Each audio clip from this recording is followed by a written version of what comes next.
Alright, here's a video review for Machine Robo MR-05 Mixer Robo. And right off the bat, you notice he's got blade stacks. He's got little daggers that form his smokestacks here in his vehicle mode. He comes in the box with instructions, and he comes with the same little combining base, platform, stand, chain base type deal that all the others have. I'm not going to, as I've said before in some of the other ones, I'm not going to bust these out. I reviewed them in a lot of the earlier ones. They're all the same. Then you get a little connector bit to attach them to the stand in robot mode. And so yeah, but you do get that with the figure as well as an instruction sheet. But here he is in not robot mode, in mixer mode with his blade stacks, as we already mentioned. His mixer barrel, you can kind of see where his face ends up, but it can rotate die cast, so it's a little hefty barrel. It's kind of cool. It doesn't spin super freely, but you can rotate it as if you were a mixer. And he rolls okay. And then we go ahead and start his transformation by popping these off. We'll set them off to the side. The arms unpeg. They're pegged in here on the cab and then into this middle section, and then rotate them out. Be careful with these arms. The instructions specifically say when folding them out and in to have these parallel, because these can rotate. You can see a little bit the red piece behind the gray piece moving. You want to have those with each other and then rotate gently in and out so you don't either pop them off the ball joint or risk snapping it at this piece. And as long as you have everything lined up, even if you're a little off, you don't have to be 100% exact, but the more care you take in having everything lined up when you move it, the easier it's going to be. Like, so there, I just popped it off. There we go. I just wasn't, because of the way it rotates, I wasn't clicking it in. I had to get it back here. But once it's on there, it actually stays on pretty solidly. But as you can see, if you're not paying attention to that, it is easy to pop it off, even though it takes a little bit of force to do so. But if you have everything's lined up, you shouldn't have any issues. Pop that out. Fold this up. Bring this whole assembly.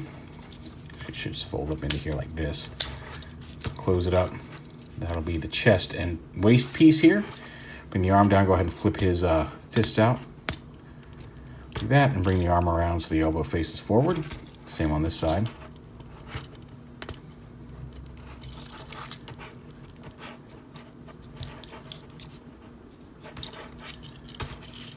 Then untab this from here.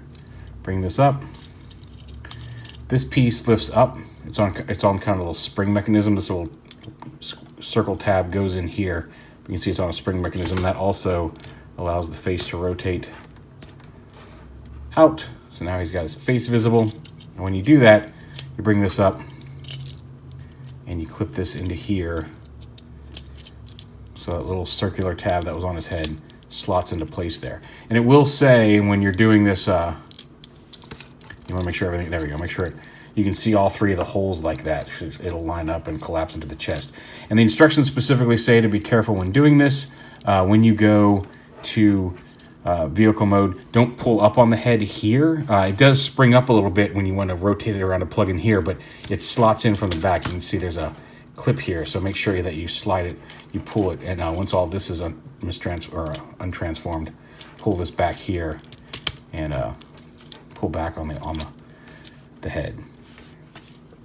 And again, make sure that's straight and everything will lock into place securely. Go ahead and pop his legs apart. Fold these panels up onto the back of the leg there. And then on the wheels, the instructions say when going to vehicle mode to snap these together and then pull these out on little spring-loaded. These are die-cast as well. Spring-loaded bits to rotate them. I find it's easier in both directions just to have the legs untabbed when you do it, because the force needed to unspring these and rotate them is going to pull these legs apart anyway. Plug those in, rotate his feet around and flip out his heel.